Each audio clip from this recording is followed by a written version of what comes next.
ಕತೆ ನಿಮ್ಮ ಭಾವ ಚಾನಲ್ಗೆ ಸ್ವಾಗತ.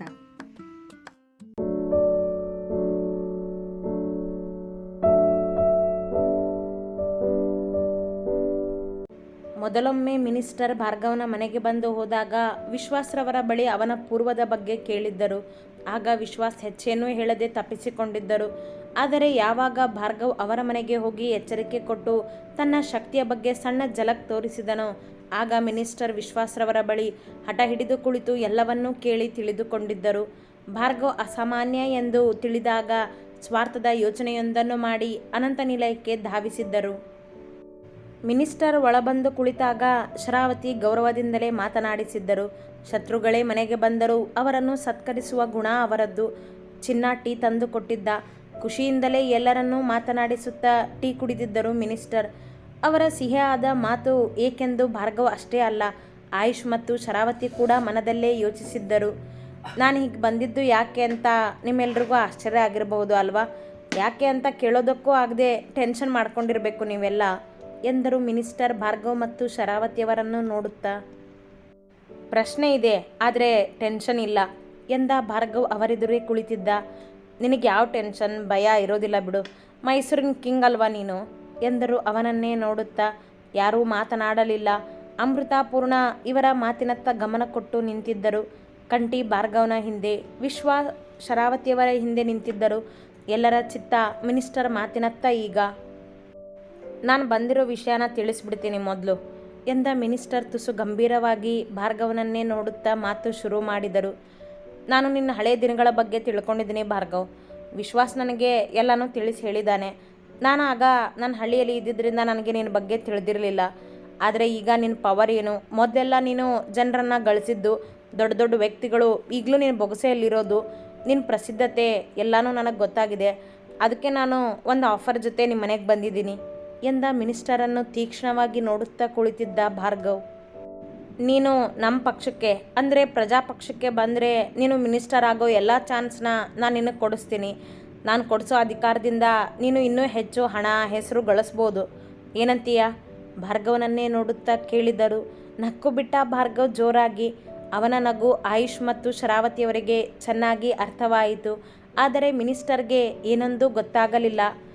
ಇದರಲ್ಲಿ ನಗೋ ಅಂಥದ್ದೇನಿದೆ ಕೇಳಿದರು ಭಾರ್ಗವನನ್ನೇ ನೋಡುತ್ತಾ.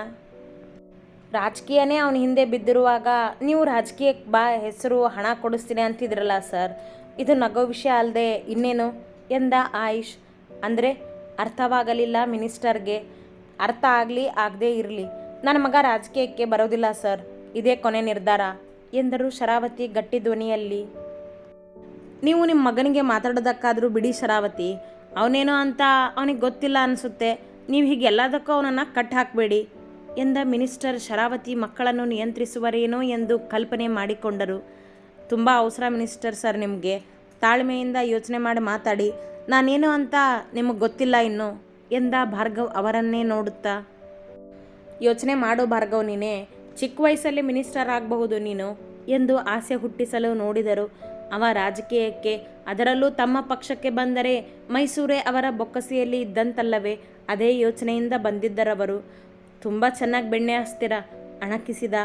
ಅದೇನೇ ಇರಲಿ, ನೀನು ನಮ್ಮ ಪಕ್ಷಕ್ಕೆ ಬರೋದ್ರ ಬಗ್ಗೆ ಯೋಚನೆ ಮಾಡು. ನನ್ನ ತಾಯಿ ನಿರ್ಧಾರನೇ ನನ್ನ ನಿರ್ಧಾರ ಮಿನಿಸ್ಟರ್ ಸರ್. ಅವರು ನನ್ನನ್ನು ಕಟ್ಟಿ ಹಾಕಿಲ್ಲ, ಸ್ವತಂತ್ರವಾಗಿ ಹಾರಾಡೋದಕ್ಕೆ ಬಿಟ್ಟಿದ್ದಾರೆ. ಅದರ ಪರಿಣಾಮನೇ ಈಗ ನೀವು ನನ್ನ ಮುಂದೆ ಬಂದು ಕುತ್ಕೊಂಡಿರೋದು ಎಂದವನ ಮಾತಲ್ಲಿ ಅವನೆಷ್ಟು ಸ್ವತಂತ್ರ ಎಂಬುದರ ಅರ್ಥವಿತ್ತು. ಅಂದರೆ ನೀನು ರಾಜಕೀಯಕ್ಕೆ ಬರೋದಿಲ್ವಾ ಭಾರ್ಗವ್? ಯೋಚನೆ ಮಾಡಿ ನೋಡು, ಇಷ್ಟು ಬೇಗ ನಿರ್ಧಾರ ತಗೋಬೇಡ, ಸಮಯ ತಗೋ ಎಂದರು. ಸರ್, ವಿಶ್ವಾಸ್ ಅಂಕಲ್ ನಿಮಗೆ ಎಲ್ಲನೂ ಹೇಳಿದ್ದಾರೆ ಅಂದಮೇಲೆ ನಾನು ಈ ನಿರ್ಧಾರ 4 ವರ್ಷದ ಹಿಂದೆನೂ ಇತ್ತು ಅಂತ ಹೇಳಿಲ್ವಾ? ಹೇಳಿದ್ದಾನೆ, ಆದರೆ 4 ವರ್ಷದ ಹಿಂದಿನ ಮಾತೇ ಬೇರೆ, ಈಗಿನ ಮಾತೇ ಬೇರೆ ಅಲ್ವಾ? ಆದರೆ 4 ವರ್ಷದ ಹಿಂದೆ ಇದ್ದಿದ್ದ ಭಾರ್ಗವ್ ಈಗ ನಿಮ್ಮ ಮುಂದೆ ಕುತ್ಕೊಂಡಿರೋ ಭಾರ್ಗವ್ ಒಂದೇನೇ ಸರ್. ಬದಲಾಗಿಲ್ಲ ಅಂದಮೇಲೆ ನನ್ನ ನಿರ್ಧಾರನೂ ಬದಲಾಗಿಲ್ಲ. ಸಮಯ ತಗೋ ಭಾರ್ಗವ್, ಅವಸರ ಬೇಡ ಅಂತ ಹೇಳಿದ್ನಲ್ಲ. ಬಂದಿರೋ ಅವಕಾಶನ ಯಾಕೆ ಬೇಡ ಅಂತಿದೀಯಾ ಎಂದವರು ಅವನ ಮನವೊಲಿಸುವ ಪ್ರಯತ್ನದಲ್ಲಿದ್ದರು. ಈ ಭಾರ್ಗವ್ ಶರ್ಮಾ ಯಾವಾಗಲೂ ಒಂದೇ ನಿರ್ಧಾರ ಮಾಡೋದು ಸರ್, ರಾಜಕೀಯಕ್ಕೆ ನಾನು ಬರೋದಿಲ್ಲ. ಇನ್ನು ನೀವೇನು ಆಸೆ ತೋರಿಸ್ತಿದ್ದೀರಲ್ಲ, ಹಣ ಅಧಿಕಾರ ಅಂತ, ಅದೇನೂ ಬೇಡ ನನಗೆ. ಹಣ ನನ್ನ ಹತ್ರ ಸಾಕಷ್ಟಿದೆ, ಅದನ್ನು ಹೆಚ್ಚು ಹಣ ಮಾಡ್ತೀನಿ ಕೂಡ. ಇನ್ನು ಅಧಿಕಾರ, ನಾನು ನಿಮ್ಮ ಪಕ್ಷಕ್ಕೆ ಬಂದು ಮಿನಿಸ್ಟರ್ ಆಗಿನೇ ಅಧಿಕಾರ ಪಡಿಬೇಕು ಅಂತೇನಿಲ್ಲ. ಈಗಲೂ ನನಗೆ ನಿಮಗಿಂತ ಹೆಚ್ಚು ಅಧಿಕಾರ ಇದೆ, ಹೆಸರಿದೆ, ಆದರೆ ನಾನು ಅದನ್ನು ಬಳಸ್ಕೊಳ್ಳೋದಿಲ್ಲ ಅಷ್ಟೇ ಎಂದ. ಬೇರೆ ಪಕ್ಷಕ್ಕೆ ಹೋಗೋ ಆಸೆ ಏನಾದರೂ ಇದೆಯಾ? ಬೇರೆ ಯಾರಿಗೋಸ್ಕರನಾದರೂ ಕೆಲಸ ಮಾಡ್ತಿದೆಯಾ? MLA ಕಾಂಟ್ಯಾಕ್ಟ್ಸ್ ತುಂಬ ಇದೆ ಅಂತ ಕೇಳಿದ್ದೀನಿ. ಅವ ಒಪ್ಪದಿದ್ದಕ್ಕೆ ಕೇಳಿದರು. ಎಲ್ಲ ಪಕ್ಷನೂ ರಾಜಕೀಯನೇ ಮಿನಿಸ್ಟರ್ ಸರ್. ನೀವು ಕೊಟ್ಟಿರೋ ಆಫರ್ಗಿಂತ ಚೆನ್ನಾಗಿ ಆಫರ್ ಕೊಟ್ಟಿದ್ದಾರೆ ನನಗೆ ಆವಾಗಲೇ. ಬಹುಶಃ ಆಗ ನಾನು ಅವ್ರ ಆಫರ್ನೆಲ್ಲ ಒಪ್ಕೊಂಡಿದ್ರೆ ನಿಮ್ಮ ಜಾಗದಲ್ಲಿ ನಾನಿರ್ತಿದ್ದೇನೋ ಎಂದವನಿಗೆ ಉತ್ತರಿಸಲಿಲ್ಲ ಮಿನಿಸ್ಟರ್. ಭಾರ್ಗವ್ ಮಾತು ಮುಂದುವರೆಸಿದ. ನಿಮ್ಮ ಪಕ್ಷಕ್ಕೆ ಬಂದರೆ ನಾನು ಮಿನಿಸ್ಟರ್ ಆಗ್ತೀನಿ ಅಂತ ಹೇಳಿದ್ರಲ್ಲ ನೀವು, ಹಾಗೆ ಬಂದೆ ಅಂತ ಅಂದ್ಕೊಳ್ಳಿ. ಆಗ ನಿಮ್ಮ ಮಾತು, ಪಕ್ಷದಲ್ಲಿ ಇದ್ದವ್ರ ಮಾತು ಕೇಳಬೇಕಾಗುತ್ತೆ. ವಿರೋಧ ಪಕ್ಷದವ್ರ ಶತ್ರುತ್ವ ಎದುರಿಸ್ಬೇಕಾಗುತ್ತೆ. ಅದೇ ಯಾವ ಪಕ್ಷಕ್ಕೂ ಹೋಗದೆ ಹೀಗೆ ಇದ್ದೆ ಅಂದ್ಕೊಳ್ಳಿ, ಎಲ್ಲ ಪಕ್ಷದವರು ನನ್ನ ಮಾತನ್ನು ಕೇಳ್ತಾರೆ, ಎಲ್ಲರೂ ನನ್ನ ಸ್ನೇಹಿತರಾಗಿರ್ತಾರೆ, ಎಲ್ಲ ಕಡೆನೂ ಈ ಭಾರ್ಗವನ ಆಳ್ವಿಕೆನೇ ಇರುತ್ತೆ ಎಂದವನಿಗೆ ಎಲ್ಲ ಕಡೆಯೂ ತಾನೇ ಮೆರೆಯುವ ಆಸೆ. ಅವನ ಮಾತು ಕೇಳಿ ಮಿನಿಸ್ಟರ್ ಮೆಚ್ಚಿದ ಅವನ ಯೋಚನೆಯನ್ನು ಮನದಲ್ಲೇ. ಮೈಸೂರಿನ ಕಿಂಗ್ ಭಾರ್ಗವ್ ಶರ್ಮಾ ಸರ್. ನಾನು ಮಿನಿಸ್ಟರ್ ಆಗಿ ನಿಮ್ಮ ಮುಂದೆ, ಜನರ ಮುಂದೆ ಕೈ ಚಾಚೋದಿಲ್ಲ. ಕಿಂಗ್ ಆಗಿಯೇ ಮೆರೆದೋನು, ಈಗಲೂ ಕಿಂಗ್ ಆಗಿಯೇ ಇದ್ದೀನಿ, ಮುಂದೆನೂ ಕಿಂಗ್ ಆಗಿಯೇ ಇರ್ತೀನಿ ಎಂದ ನೇರವಾಗಿ. ಅವನ ಗರ್ವ, ಅಹಂ ಮೊಗದಲ್ಲಿ ರಾರಾಜಿಸುತ್ತಿತ್ತು. ಅದಕ್ಕೆ ಹೇಳ್ತಿದ್ದೀನಿ, ರಾಜಕೀಯಕ್ಕೆ ಬಾ. ಇಲ್ಲ ಸರ್, ನಾನು ರಾಜಕೀಯಕ್ಕೆ ಬರೋದಿಲ್ಲ, ಇದೇ ನನ್ನ ಒಂದೇ ನಿರ್ಧಾರ ಎಂದ. ಶರಾವತಿ ಅವರೇ, ನೀವಾದರೂ ಯೋಚನೆ ಮಾಡಿ ಹೇಳಿ. ನಿಮ್ಮ ಶರ್ಮಾ ಮಸಾಲೆ ಕರ್ನಾಟಕದಲ್ಲೇ ಫೇಮಸ್ ಇದೆ ಅಂದಮೇಲೆ ನಿಮ್ಮ ಮಗ ರಾಜಕೀಯಕ್ಕೆ ಬಂದರೆ ಇನ್ನೂ ಒಳ್ಳೆಯದಲ್ವಾ? ಇನ್ನೂ ಹೆಸರು ಮಾಡಬಹುದು. ನನ್ನ ನಿರ್ಧಾರ ನಾನು ಮೊದಲೇ ಹೇಳಿದ್ದೀನಿ ಸರ್. ಇನ್ನು ನನ್ನ ಮಗ ನನಗೆ ಮಾತಾಡೋದಕ್ಕೆ ಏನೂ ಉಳಿಸಿಲ್ಲ. ಅವನಿಗೆ ಇನ್ನೊಬ್ಬರ ಮುಂದೆ ಕೈ ಚಾಚಿ ಅಧಿಕಾರ ಪಡ್ಕೊಂಡು 5 ವರ್ಷಕ್ಕೆ ಅಧಿಕಾರದಿಂದ ಕೆಳಗಿಳಿದು ಮತ್ತೆ ಬೇಡೋದಕ್ಕೆ ಇಷ್ಟ ಇಲ್ಲ ಸರ್. ಅವನಿಗೆ ಕಿಂಗ್ ಆಗಿಯೇ ಮೆರೆಯೋದಕ್ಕೆ ಇಷ್ಟ. ನನ್ನನ್ನು ಕೇಳಿದರೆ ನಾನು ಅದೂ ಬೇಡ ಅಂತೀನಿ. ಸಾಮಾನ್ಯ ವ್ಯಕ್ತಿ ಆಗಿರೋದೇ ನನಗಿಷ್ಟ, ಆದರೆ ಅವನೇ ಕಿಂಗ್ ಅಂತ ಮೆರಿತಿರೋದು ಎಂದರು ಶರಾವತಿ. ಮಗ ರಾಜಕೀಯಕ್ಕೆ ಹೋಗುವುದು ಇಷ್ಟವಿಲ್ಲ ನಿಜ, ಹಾಗೆಂದು ಅವ ಕಿಂಗ್ ಎಂದು ಮೆರೆಯುವುದು ಅವರಿಗೆ ಅಷ್ಟೊಂದು ಹಿಡಿಸದು. ಹಾಗಾದರೆ ನಮ್ಮ ಆಫರ್ ನೀನು ಒಪ್ಕೊಳ್ಳೋದಿಲ್ಲ ಅಂತಾಯಿತು ಭಾರ್ಗವನನ್ನು ನೋಡುತ್ತಾ ಎಂದರು. ಇಲ್ಲ ಸರ್, ಒಂದೇ ಮಾತು ಅವನದ್ದು. CM ಜೊತೆ ಒಂದು ಸಾರಿ ಮಾತಾಡಿ ನೋಡು ಭಾರ್ಗವ್. ಅವನನ್ನು ಬಿಡುವ ಮನಸ್ಸಿಲ್ಲ ಅವರಿಗೆ. ಹೇಳಿದ್ನಲ್ಲ ಸರ್, ಆಗೋದಿಲ್ಲ. CM ನನಗೆ ಮೊದಲಿಂದನೂ ಕರೀತಿದ್ದಾರೆ, ನಾನು ಒಪ್ಕೊಂಡಿಲ್ಲ, ಒಪ್ಕೊಳ್ಳೋದೂ ಇಲ್ಲ ಎಂದ. ಸರಿ, ಹಾಗಾದರೆ ನಾನಿನ್ನು ಬರ್ತೀನಿ ಎಂದು ಮೇಲೆದ್ದ ಮಿನಿಸ್ಟರ್ ಮುಖ ಸಣ್ಣದು ಮಾಡಿದರು. ಅವರ ಜೊತೆಯೇ ಉಳಿದವರು ಮೇಲೆದ್ದಾಗ, ಏನೇ ಸಹಾಯ ಬೇಕಾದರೂ ಕೇಳಿ ಸರ್, ಆದರೆ ಆ ಸಹಾಯ ನ್ಯಾಯಕ್ಕಾಗಿರಬೇಕು ಅಷ್ಟೇ ಎಂದರು ಶರಾವತಿ. ಅವರ ಮಾತಿಗೆ ತುಟಿಯಂಚಲ್ಲಿ ನಕ್ಕ ಮಿನಿಸ್ಟರ್. ಈ ಭಾರ್ಗವ್ ಶರ್ಮಾ ನಮ್ಮನೆ ಅಳಿ ಆಗಿದ್ರೆ ಚೆನ್ನಾಗಿರ್ತಿತ್ತು ಅಂತ ಈಗ ಅನಿಸಿದೆ ಶರಾವತಿ ನನಗೆ ಎಂದರು ನಗುತ್ತಲೇ ತಮಾಷೆ ಮಾಡುವಂತೆ. ಶರಾವತಿ ಕಿರುನಕ್ಕರಷ್ಟೇ. ಭಾರ್ಗವ್ ಜೇಬಿನಲ್ಲಿ ಕೈಯಿಟ್ಟು ನಿಂತಿದ್ದ. ಬರ್ತೀನಿ ಭಾರ್ಗವ್ ಎಂದರು ಅವನತ್ತ ನೋಡುತ್ತಾ. ಹೋಗ್ಬನ್ನಿ ಸರ್ ಎಂದನವ.